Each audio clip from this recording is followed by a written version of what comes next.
The False Vessel, a Harem BL Novel, Chapter 1. The storm and the vessel, the lightning hit the exact moment Lu Yan decided his life was over. Not metaphorically.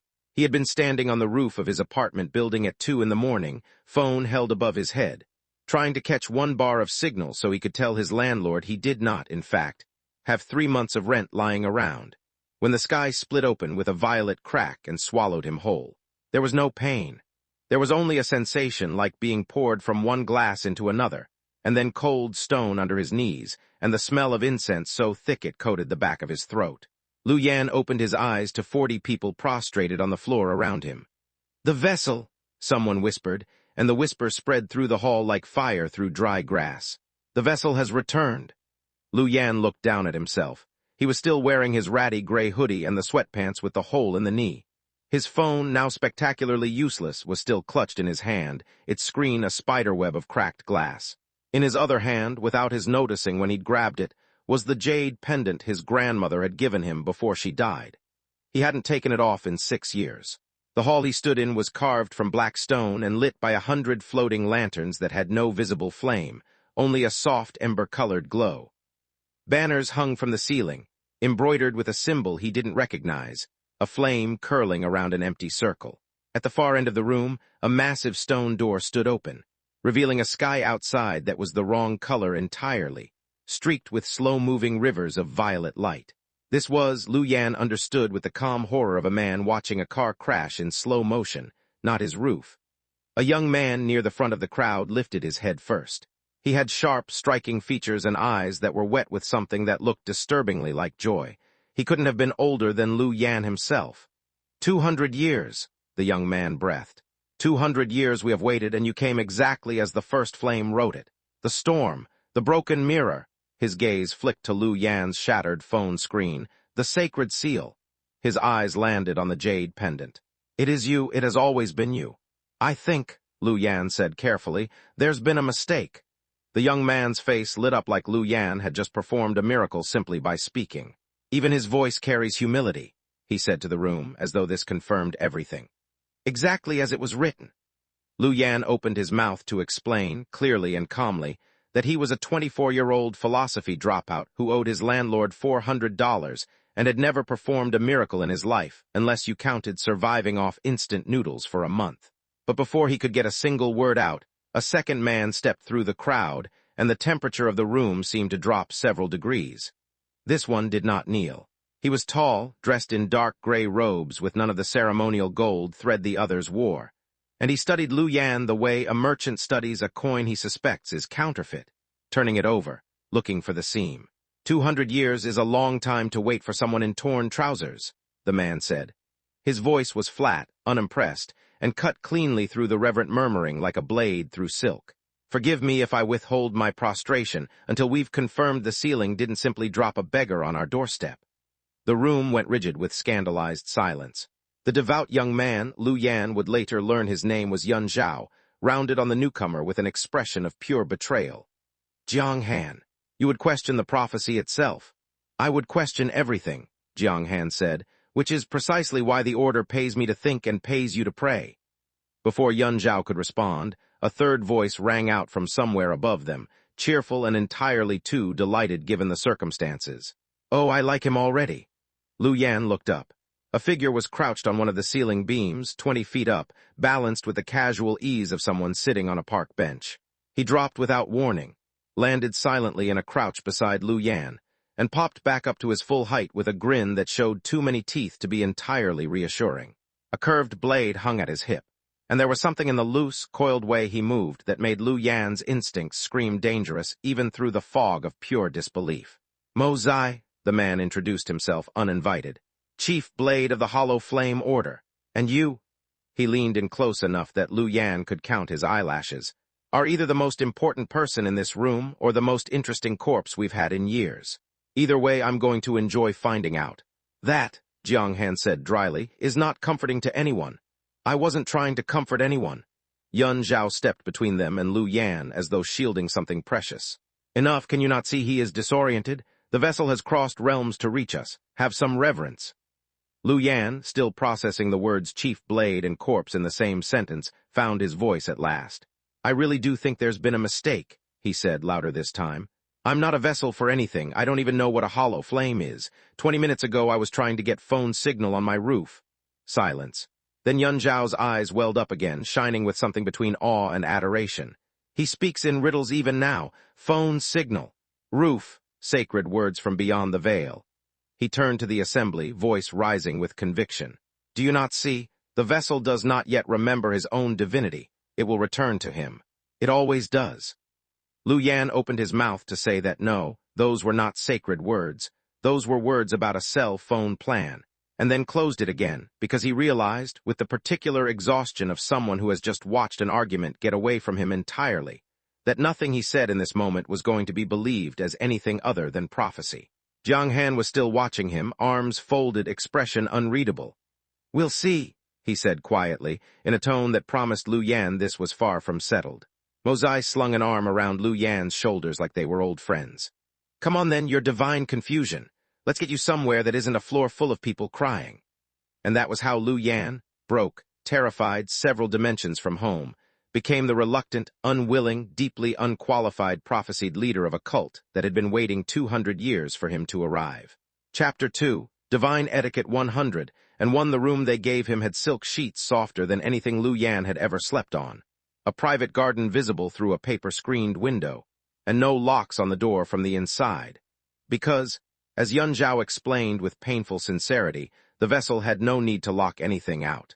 Everything in the order existed to protect him, not the other way around. Lu Yan spent his first night staring at the ceiling, turning the jade pendant over in his fingers, trying to figure out if he was dreaming, dead, or losing his mind. By morning he had settled on a fourth option. This was real, inexplicably real, and he had exactly two choices. He could tell the truth relentlessly until someone believed him, or he could survive. He decided, pragmatically, to try both at once, in whatever order kept him breathing. Yun Zhao arrived at dawn with a tray of food, kneeling to set it down like Lu Yan was made of glass. Lu Yan had gathered from the whispers in the halls, the youngest head disciple the order had ever appointed. A prodigy of devotion who had memorized the entire canon of the hollow flame scriptures by the age of 12. You don't have to kneel every time you bring me breakfast, Lu Yan said. It is an honor, not an obligation. Yun Zhao's ears went faintly pink. Did you sleep well, vessel? Lu Yan, he corrected for what felt like the 40th time. Just call me Lu Yan, please. Something flickered across Yun Zhao's face, not disbelief exactly, but a kind of fond indulgence, as if Lu Yan were a beloved but occasionally confused child. As you wish, vessel Lu Yan. Lu Yan gave up on that battle for the day.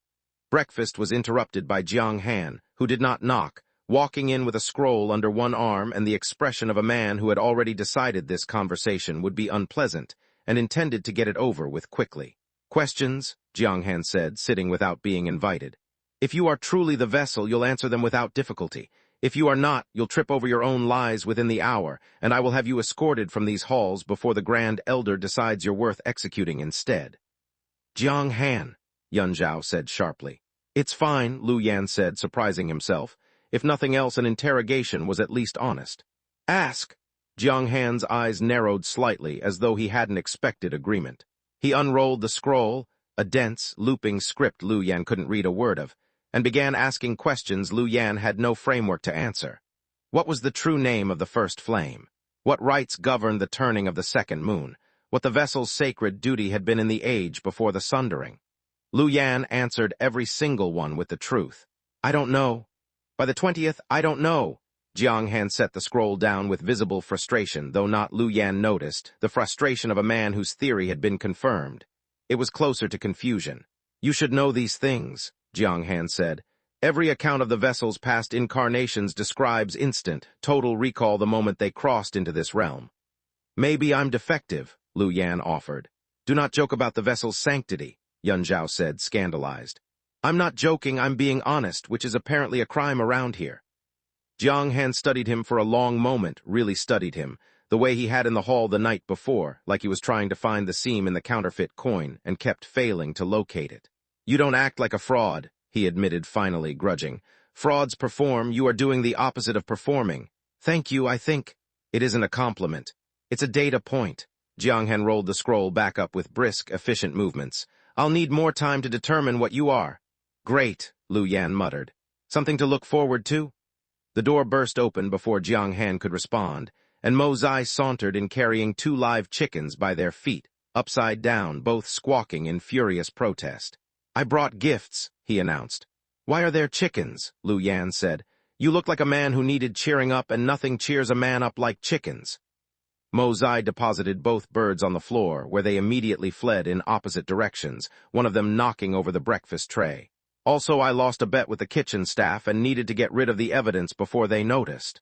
That is not what gifts means, Jiang Han said, pinching the bridge of his nose. It's exactly what gifts means.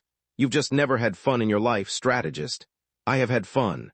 I simply don't inflict livestock on people while doing it.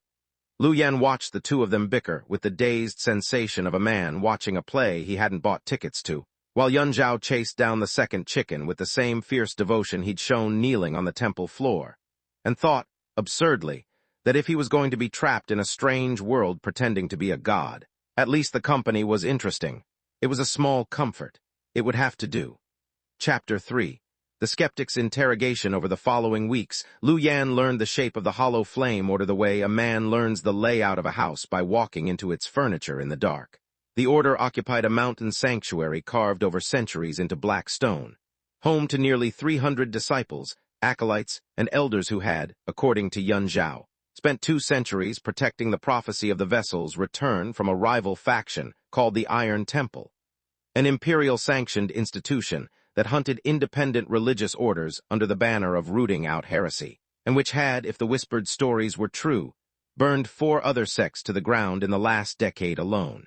Jiang Han did not let up. He questioned Lu Yan daily, testing him with increasingly obscure fragments of scripture, watching his reactions with the patience of a man laying a very long trap. Lu Yan began to almost look forward to their conversations, if only because Jiang Han was the one person in the entire mountain who spoke to him like an equal instead of a relic. You're wasting your time trying to catch me, Lu Yan told him one afternoon in the small library where Jiang Han had taken to conducting his interrogations. I already told you the truth. I'm not from here. I don't know any of this. There's nothing to catch. That would be a very convenient truth for a spy to tell, Jiang Han said, not looking up from his scroll. Would a spy also not know how to hold a sword, how your currency works, or what half the food here is called? I embarrassed myself in front of the entire kitchen staff yesterday because I didn't know rice could be purple. A faint, reluctant twitch touched the corner of Jiang Han's mouth, not quite a smile, but its distant cousin. I heard about that. Everyone heard about that. You called it weird space rice. It looked like something from outer space. I stand by it. This time the twitch became something closer to real amusement, gone as quickly as it appeared, but Lu Yan had seen it, and something small and warm settled in his chest at having earned it. You're strange, Jiang Han said, eventually setting the scroll aside. Not divine, not fraudulent, simply strange, an anomaly I cannot place. He met Lu Yan's eyes, and for the first time there was no suspicion in it, only something quieter and more uncertain. I don't like anomalies. They tend to precede disaster.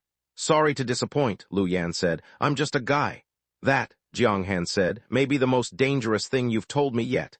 Lu Yan didn't understand what he meant by that, not then. He would eventually understand it very well. Their conversations were interrupted, as they often were, by Mo Zai appearing through the window instead of the door, this time with a fresh cut along one cheekbone and a wide grin that suggested the cut had been worth whatever caused it. Training the new recruits again?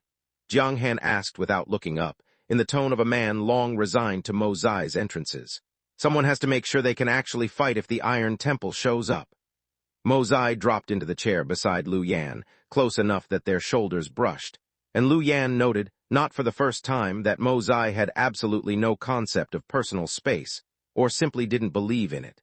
Speaking of which, vessel, when are you going to let me teach you? Can't have our precious prophecy fumbling a butter knife if things go bad. I can hold a sword, Lu Yan protested. Sort of, you held it like it owed you money. That's fair, actually. Mo Zai laughed, delighted, and reached over to steal a piece of fruit from the small dish Yun Zhao had left earlier, tossing it up and catching it between his teeth with theatrical flair. Jiang Han watched this with visible disapproval. Lu Yan watched Jiang Han watch Mo Zai, and found himself smiling despite the absurdity of everything, despite the danger Jiang Han kept warning was somewhere on the horizon, despite still not having the faintest idea how to get home. It was strange. He should have been afraid every hour of every day. Instead, more often than not, he simply felt considered, looked at, wanted in ways that had nothing to do with prophecy at all, though none of them, including Lu Yan himself, were ready to name that yet. Chapter 4, Blade and Devotion. Mozai's idea of a training lesson turned out to be considerably more literal, and considerably more dangerous than Lu Yan had anticipated. "If you're going to survive here," Mozai said, tossing him a wooden practice sword in the training courtyard at dawn, "you need to at least look like you could defend yourself. Doesn't matter if you're actually divine. Matters if people believe you could gut them if they tried something. Is that a real concern, people trying something? 200 years of waiting makes people desperate, vessel. Desperate people do reckless things." Mozai's grin didn't waver, but something behind his eyes sharpened, just for a moment, into something far more serious than his usual chaos. "Also, the Iron Temple has spies everywhere. Best you're not an easy kill if one gets close." Lu Yan swallowed. "Comforting. I try." The lesson that followed was equal parts humiliating and oddly exhilarating. Mozai fought like water, finding the fastest path downhill. No wasted motion. Every strike aimed with an accuracy that should have terrified Lu Yan, and somehow instead made him laugh, breathless, every time he was disarmed for the 15th time in an hour. "You're smiling," Mozai observed, pulling him back to his feet after yet another loss. "Most people cry by now. Most people probably aren't being taught by someone who narrates his own attacks like a sports commentator. That's called flair. That's called distracting your opponent by talking so much they forget to block." Mozai's grin widened, delighted, like Lu Yan had just handed him a gift. "See, now you're learning something useful." They trained past noon, well past the point Lu Yan's arms had gone to jelly, and it was somewhere in the 3rd hour, sweat-soaked and laughing at his own uselessness with a sword, that Lu Yan caught Mozai watching him with an expression he hadn't seen before. Not the usual mischief, not the sharp readiness for a fight, but something quieter, almost soft, quickly hidden the moment their eyes met. "What?" Lu Yan asked. "Nothing." Mozai tossed him a water skin. "Just thinking you're more interesting than a divine vessel has any right to be. I keep telling everyone I'm not. I know. I believe you for what it's worth." Mozai leaned back against the courtyard wall, uncharacteristically still. "Doesn't matter to me whether you're a god or a beggar who fell through the sky. I decided within the first 5 minutes I liked you. Everything since has just been me proving myself right." It was, Lu Yan thought, the most honest thing anyone in the entire order had said to him since he'd arrived. No reverence, no suspicion, just a simple, uncomplicated statement of fact, delivered with the same careless ease Mozai brought to everything. It undid something in Lu Yan's chest that he hadn't realized was clenched tight until it loosened. That evening, exhausted and bruised in places he didn't know could bruise, Lu Yan found Yun Zhao waiting outside his door with a jar of medicinal salve and an expression of barely restrained anxiety. "Mozai trained you," Yun Zhao said, already reaching for Lu Yan's hand to inspect a scraped knuckle before Lu Yan could protest. "He is reckless. He should have been gentler." "He was fine. I asked for it actually. You could have been hurt." Yun Zhao's voice had gone tight, and his hands, applying the salve with careful, precise movements, trembled slightly.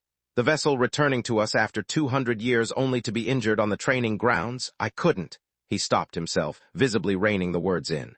"Yun Zhao." Lu Yan waited until the younger man looked up. "I appreciate the worry, I do, but you don't have to treat me like I'll break. I'm not actually made of glass, whatever the scriptures say." Yun Zhao's throat worked. "It isn't only the scriptures," he admitted, quiet, almost too quiet to hear.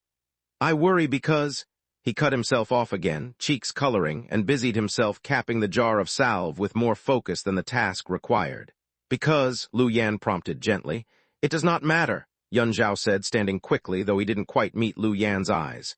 "Rest well, vessel. I will bring your evening meal shortly." He left before Lu Yan could press further, but Lu Yan sat with the moment for a long while after the door closed, turning it over the way he'd turned over the jade pendant that first terrifying night, and thought that whatever Yun Zhao had almost said, he was, against every rational instinct he had left, curious to hear it. Chapter 5. Cracks in the faith. The first sign of real trouble came not from outside the mountain, but from within it. Grand Elder Wei Zhen had been, until that point, a figure Lu Yan had mostly seen from a distance. An old man with a face carved into permanent stillness, who observed the order's daily rites from a raised dais and rarely spoke directly to anyone below the rank of senior elder. Lu Yan had assumed in his naivety that this distance meant disinterest. He was wrong. "The Grand Elder wishes to see you," Jiang Han said one morning, appearing in Lu Yan's doorway with an expression more guarded than Lu Yan had seen from him in weeks. "Alone, is that unusual?" "Very," Jiang Han's jaw tightened. "Be careful what you say to him. He has not survived 200 years of leading this order by being a fool, and he has ambitions the rest of the council has learned not to question aloud." The Grand Elder's chambers were colder than the rest of the mountain, lit by a single brazier that cast long shadows across walls covered in old, faded scripture. Wei Zhen sat with his hands folded, watching Lu Yan approach with eyes that gave away nothing. "You have caused quite a stir, young man," Wei Zhen said without preamble. "The disciples fall over themselves to serve you. The elders debate your legitimacy in every private meeting, even my two most capable subordinates." A faint, thin smile. "Jiang Han and Mo Zai have grown remarkably attached to a man who cannot recite a single verse of our scripture." "I've told everyone the truth. I don't know your scripture. I don't particularly care whether you are the true vessel or a very convenient stranger who fell from the sky at an opportune moment," Wei Zhen interrupted, mild as ever. "What I care about is what you represent. 200 years of waiting has left this order fractured, restless, hungry for a symbol to rally behind. You are that symbol whether you wish to be or not." Lu Yan felt something cold settle in his stomach. "What are you saying?" "I am saying that a symbol does not need to think for itself. It needs only to stand where it is placed and say what it is told to say." Wei Zhen's expression did not change, but something in his voice sharpened just slightly into steel beneath silk. "Cooperate, and this order will flourish under your name with my guidance behind it. Resist, and I imagine the disciples' faith could be redirected. Prophecies have been reinterpreted before when the original vessel proved inconvenient." The threat was so calmly delivered that it took Lu Yan a moment to fully absorb it. He was being told, in the politest possible language, that he could be a puppet or he could be discarded. And either way, Wei Zhen intended to use the order's 200 years of desperate faith as a tool for his own consolidation of power. "And if I tell the others what you just said?" Lu Yan asked. "Tell them." Wei Zhen's smile widened, thin and cold. "Who do you imagine they will believe, their Grand Elder of 40 years, or a stranger who admits, freely and often, that he remembers nothing of their sacred texts? Consider your position carefully before you decide to be difficult, young man." Lu Yan left the chamber with his hands shaking, though he kept his face carefully composed until he was well out of sight of the Grand Elder's door. He found Jiang Han waiting exactly where he'd left him, arms crossed, watching Lu Yan's expression with the sharp focus of a man reading a battlefield. "He threatened you," Jiang Han said. "It wasn't a question. How did you? Because I've watched him do it to others for years, and I recognize that look on your face." Jiang Han's jaw was tight, something dark and furious banked behind his usual composure. "I suspected he would move on you eventually. I simply hoped we'd have more time to prepare." "Prepare for what?" "For the possibility," Jiang Han said grimly, "that protecting you from the Iron Temple outside these walls will prove far simpler than protecting you from the man who rules them." Chapter 6. The Iron Temple's shadow trouble, as it turned out, did not wait for anyone to finish preparing. 3 nights after Lu Yan's meeting with the Grand Elder, the watchtower bells rang out across the mountain in a pattern Lu Yan had never heard before, frantic, uneven, urgent enough that every disciple in the halls froze mid-step before breaking into a dead run. Mo Zai appeared at Lu Yan's door before the second bell finished ringing, already armed, all traces of his usual playfulness burned away into something focused and lethal. "Iron Temple," he said. "They found us. Stay close to me, don't argue, and don't wander off no matter how brave you're feeling." "I wasn't planning on feeling brave." "Good instinct." The courtyard, when they reached it, was chaos, disciples forming defensive lines under the shouted commands of senior elders. The black sky lit by torches, and the first flashes of what Lu Yan realized with growing horror were actual spells, arcs of white fire crashing against the mountain's outer defenses. Jiang Han stood near the front lines, directing the order's forces with cold, rapid precision, his usual detachment replaced by something fierce and commanding. "They're testing the eastern wall," Jiang Han called out as Mo Zai and Lu Yan approached. "If it falls, they'll flood the lower halls within the hour." "How many?" Mo Zai asked. "Enough that I don't like our odds if this becomes a siege." Jiang Han's eyes cut briefly to Lu Yan, something tight and worried crossing his face before he visibly forced it down. "You should be inside in the deepest chamber with guards." I'm not hiding while people fight because of a prophecy I never asked for, Lu Yan said. This isn't the moment to be stubborn. He's right, though, Mo Zai cut in, surprising them both. Not about the fighting, he stays behind me for that. But hiding him away like a trophy is exactly what got the order into this mess in the first place. Let them see he's not made of glass. Jiang Han looked like he wanted to argue and didn't have time to. Fine, behind Mo Zai. If either of you dies, I will be extremely displeased. Noted, Mo Zai said, already grinning again despite everything, and pulled Lu Yan toward the eastern wall. What followed was the longest hour of Lu Yan's life. Fire and steel and shouted orders. Mo Zai a blur of motion beside him, cutting down attackers who breached the wall with a speed that should have been impossible. Yun Zhao appearing at some point with a squad of younger disciples. Fighting with a ferocity Lu Yan hadn't known the earnest, gentle young man was capable of. Clearly driven by something far more personal than duty. It was Yun Zhao who put himself between Lu Yan and a blade meant for his throat, taking a shallow cut across the forearm that should have gone much deeper. Yun Zhao, I am fine, Yun Zhao gasped, pressing a hand to the wound, refusing to step back even as blood welled between his fingers. I told you I would let no harm come to you. I meant it. The wall held in the end, though barely, Jiang Han's tactics, and Mo Zai's blade turning back the assault before the Iron Temple could break through fully, the attackers retreating into the dark as dawn threatened the horizon. But as the adrenaline drained from Lu Yan's body, leaving him shaking and hollow, he understood with sudden, sick clarity that this was only the beginning. The Iron Temple had found them. The Grand Elder was maneuvering for control. And somewhere in the middle of all of it was Lu Yan, not divine. Not powerful, just a man who wanted, more than anything in that exhausted moment, to protect the three people who had just risked their lives for him without a second thought. Chapter 7. The truth beneath the prophecy in the aftermath of the attack, exhausted and grieving the disciples they'd lost. Lu Yan finally asked the question he should have asked from the very first night. Where did the prophecy come from? He asked Jiang Han, the two of them sitting in the ruined remains of the eastern courtyard as dawn broke gray and cold over the mountain. Not the words of it, the origin. Who wrote it first? Jiang Han was quiet for a long moment. You suspect something. I suspect a lot of things. Humor me. Jiang Han hesitated, a rare enough sight that Lu Yan sat up straighter, sensing they were finally close to something true. The founding records are kept in the deepest archive, sealed to all but the Grand Elder and the Council of Senior Elders. I have never been permitted to read them myself. A pause. But I have suspected for some time that Wei Zhen has read them, and that whatever they contain, he has taken great pains to ensure the rest of us never do. You think he's hiding something?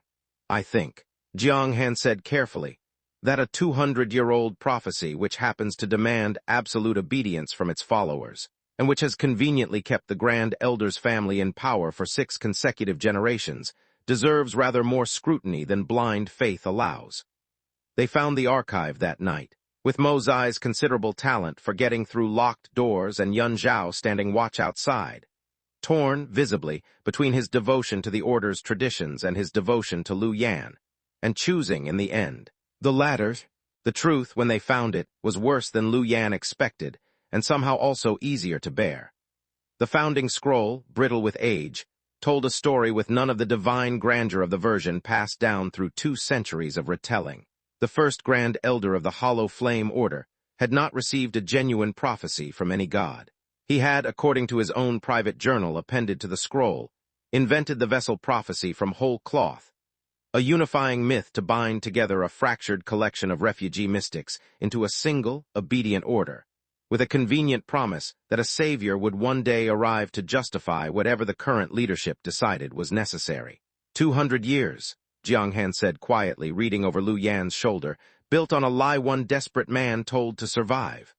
Not entirely a lie, Lu Yan said slowly, staring at the scroll. Something in his chest, tight with dread since Wei Zhen's threat, was loosening into something else, clarity maybe, or resolve. He wanted someone to arrive who could unite people without demanding blind obedience. He just didn't trust that whoever came would actually be good enough to do it without the myth forcing their hand. Does that change anything? Jiang Han asked. Lu Yan thought about Yun Zhao taking a blade meant for his throat. About Mo Zai grinning at him like he'd decided Lu Yan was worth liking within 5 minutes, prophecy be damned. About the disciples who had died on the eastern wall defending a symbol they believed in, whether or not that symbol had ever been divine. No, he said. It changes what the symbol means, not whether it matters. Chapter 8. The choice of the hollow flame, Wei Zhen summoned the full council the following evening, and Lu Yan understood, walking into the hall with Jiang Han on one side and Mo Zai on the other and Yun Zhao standing close behind, arms still bandaged from the siege, that this was the moment everything would be decided, not by prophecy, but by choice. I understand, Wei Zhen said from the dais, voice smooth as ever, that certain unauthorized parties accessed the sealed archive last night. We did, Lu Yan said, before anyone could soften it for him. I read the founding scroll, Grand Elder. I know the truth about the prophecy. A ripple of unease moved through the assembled elders.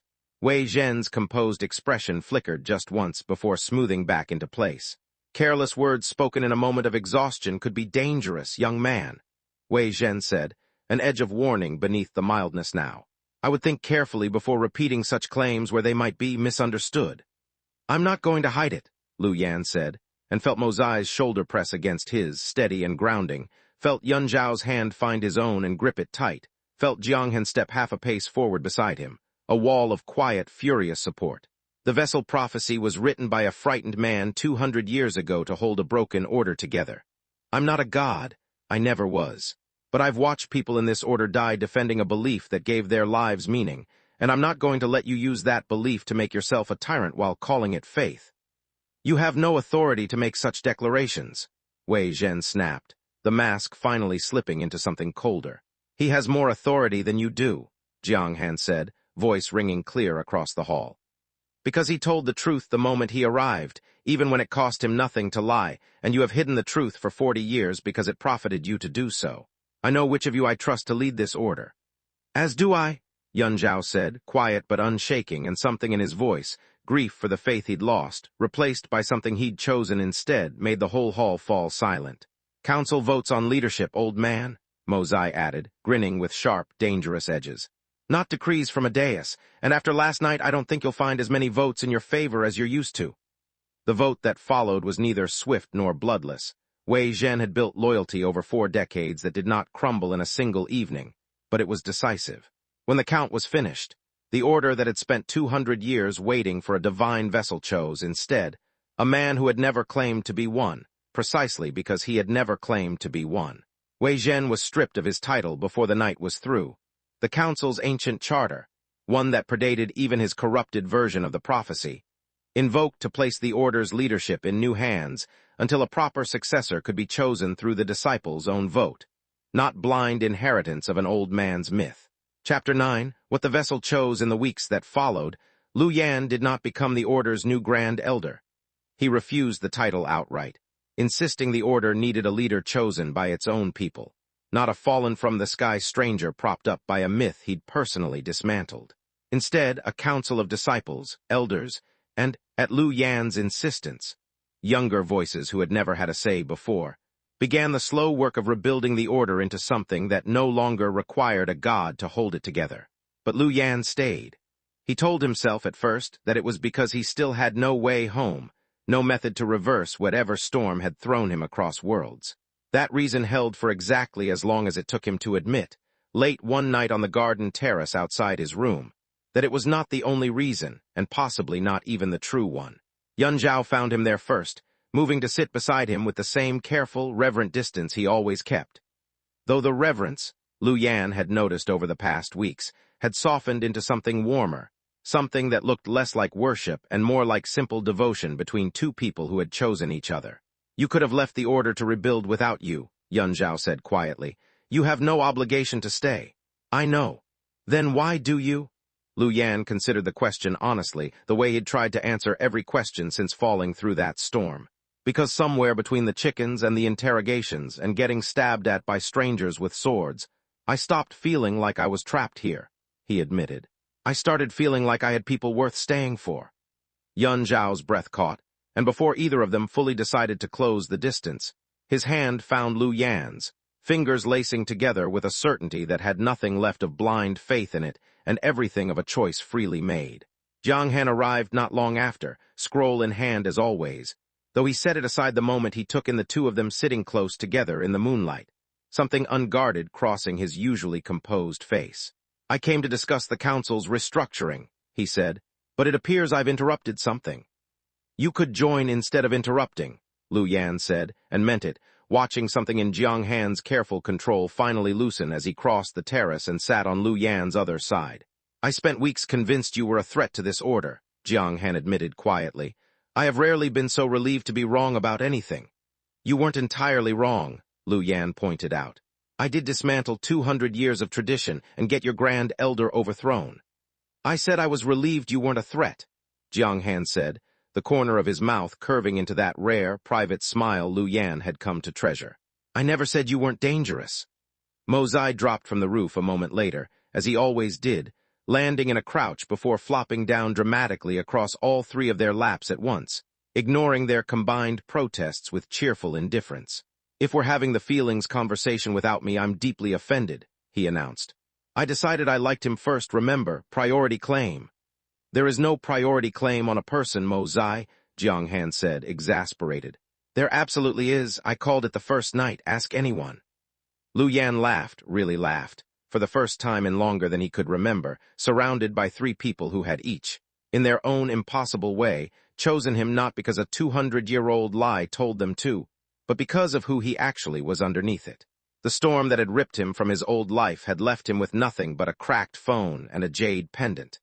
It had given him, in return, a home he hadn't known he was searching for, and three people he was no longer sure he wanted to leave, even if a way home ever appeared. He was no vessel, no prophecy, no god wearing a stranger's face. He was simply Lu Yan, and for the first time since the lightning split the sky, that felt like more than enough. End.